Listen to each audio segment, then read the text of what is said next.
Bem-vindos ao canal do Lorde Macabro.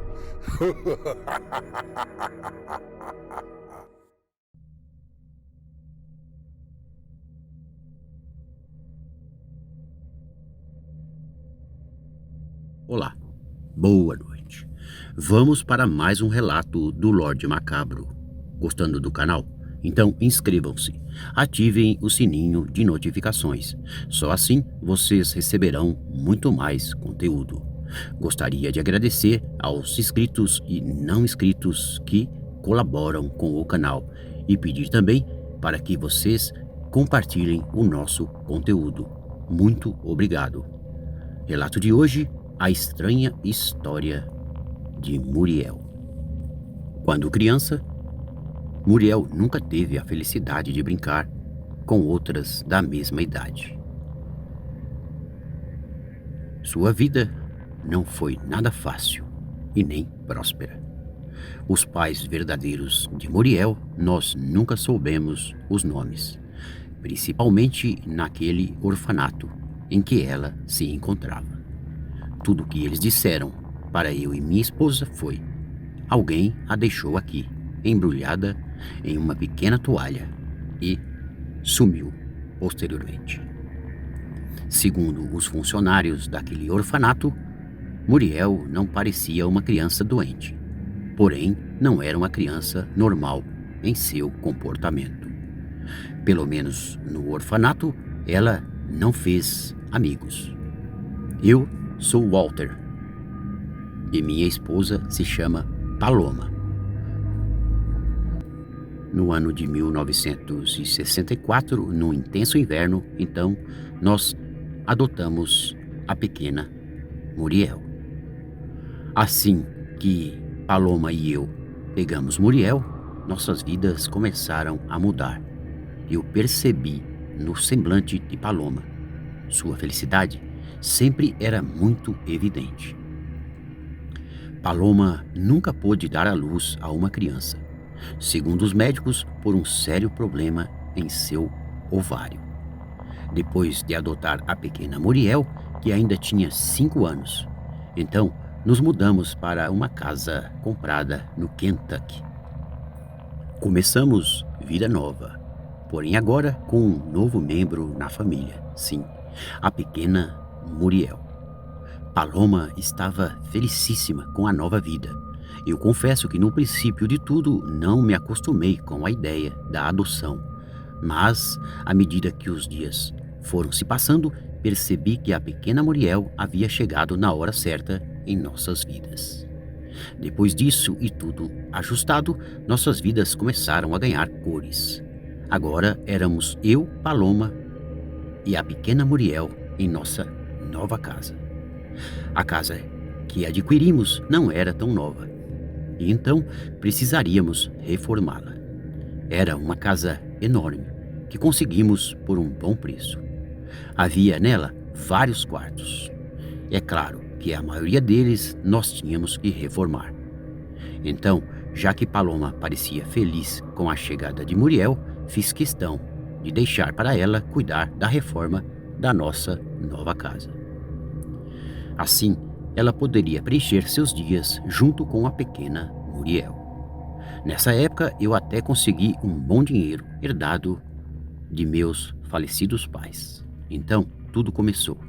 E todos os dias era uma grande bagunça, gritos, sons de ferramentas, martelos, furadeiras e etc. Nesse período, eu estive afastado do meu trabalho, justamente para dar suporte a Paloma. Paloma havia tentado suicídio uma vez. Então, o seu médico psiquiatra em que ela se tratava sugeriu que ela precisaria de minha presença pelo menos por algum tempo. E foi exatamente por isso que adotamos a pequena Muriel, para tentar preencher a lacuna da falta de uma criança em nossas vidas. Na primeira semana, nossa pequena família estava se ajustando à nova casa, em meio ao cheiro de tintas e muitas tralhas por serem ajustadas. Um dia, enquanto estávamos no andar de cima da casa, um dos homens que trabalhava na casa gritou pelo meu nome. Desci rapidamente, e logo ele me disse que na velha casa havia um antigo porão. Realmente achei aquilo muito estranho, já que o dia em que eu e Paloma visitamos a casa antes de comprá-la, não fomos avisados dessa grata surpresa. Mas nem tudo foi tão bem. Depois de visitar o velho porão, a minha impressão não foi tão boa assim. O lugar parecia estar lacrado há anos. Um mau cheiro emanava do local, como o de morte. A casa era grande. O nosso problema, então, não era espaço. Assim, sem que Paloma soubesse e nem a pequena Muriel, pedi para que os homens lacrassem aquele porão. Naquele momento, achei que isso seria a melhor decisão. Mas, infelizmente, não foi. Quando a reforma terminou, as coisas ficaram mais calmas. Enfim, nós podíamos curtir a nova casa e juntos celebrarmos a chegada de Muriel, já que Paloma parecia sempre muito empolgada. Enquanto eu e Paloma dormíamos no quarto maior do andar de cima da casa, Muriel dormia no quarto menor. Na primeira noite, depois da grande reforma da casa, juro que pensei ter ouvido sons de cascos andando nos corredores. Mas, assim que amanheceu, tudo parecia normal. Tanto é que nem cheguei a comentar com Paloma sobre o ocorrido macabro. Muriel parece ter acordado mais disposta naquele dia, já que ela parecia bem mais alegre do que nos dias anteriores. Os dias foram se passando naturalmente e, estranhamente, Muriel parecia ter mudado da água para o vinho. Uma vez que agora ela, antes tão calada e introvertida, agora brincava com um pequeno cachorro que apareceu em nosso quintal. Somente o comportamento dela é que me chamava a atenção, pois antes ela era uma menina recalcada e tímida, mas agora a nova Muriel parecia sisuda e má. Um dia, se eu não intervisse, ela teria matado o pequeno vira-lata. Paloma, empolgada com tudo, não se ateve e nem percebeu que a pequena e frágil menina parecia se tornar uma pequena monstrinha má. Coincidentemente, nas noites seguintes, eu parecia sempre ouvir o som daqueles cascos andando pela casa. Mas quando eu me levantava, enquanto Paloma dormia para investigar, eu não achava nada. Esses fatos, de uma certa forma, começaram a me assombrar. E o detalhe mais curioso é que sempre que os sons apareciam, Paloma sempre dormia feito uma pedra. Quando me levantei naquela noite, me dirigi ao quarto de Muriel. Percebi que ela não estava em sua cama. Fiquei apavorado com o fato. Então, bradei seu nome por várias e várias vezes, mas nada. Paloma, então, acordou com os meus gritos e veio ao meu encontro. De repente, ela começou a gritar. Claro que eu fiquei apavorado, mas mesmo assim saí correndo em direção a ela. Depois de andar pelos corredores da casa, achei Paloma sentada em frente a uma parede, justamente a mesma parede onde estava o antigo porão.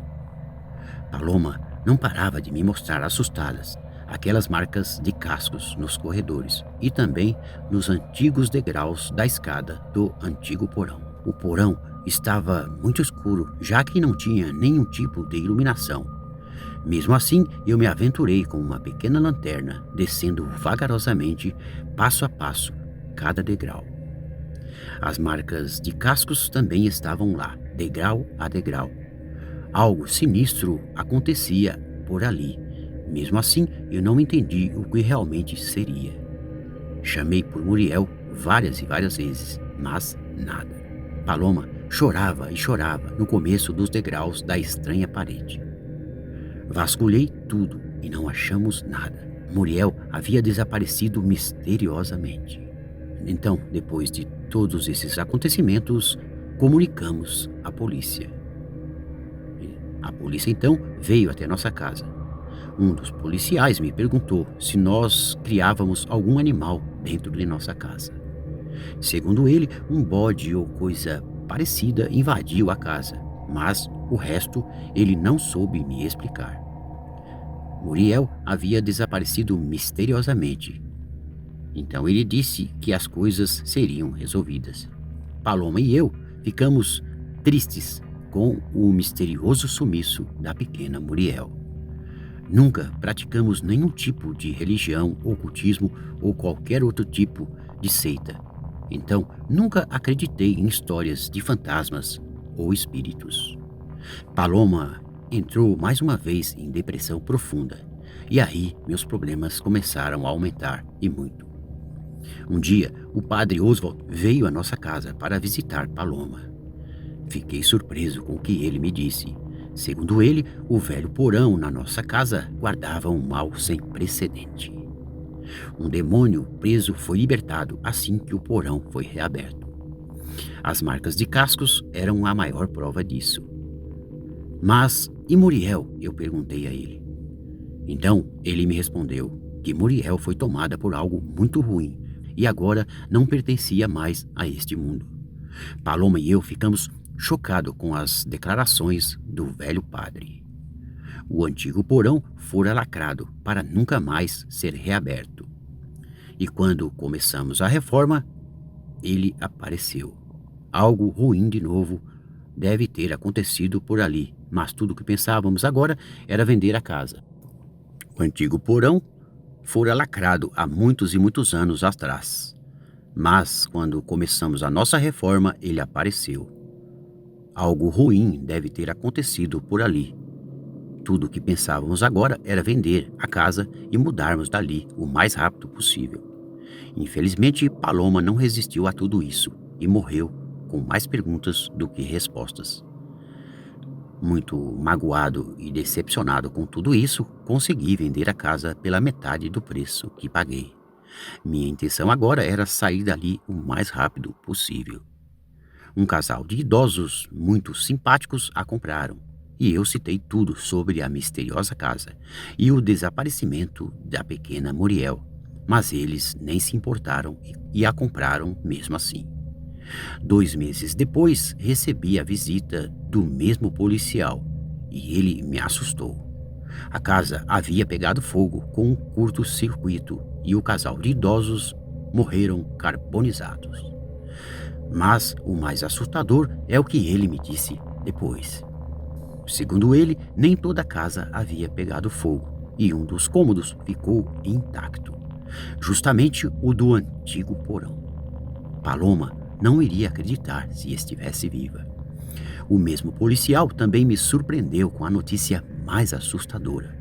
Então, ele me convidou a ir até o seu carro, que estava estacionado do lado de fora. Lá havia uma grande surpresa, segundo ele. Assim que ele abriu a porta, ela se mostrou. Sim, a pequena Muriel, com um sorriso leve e macabro, e ainda me chamou de pai. James, o policial, disse que Muriel foi a única sobrevivente do intenso fogo que dizimou a velha casa. A menina foi encontrada na única parte da casa que não havia queimado por completo.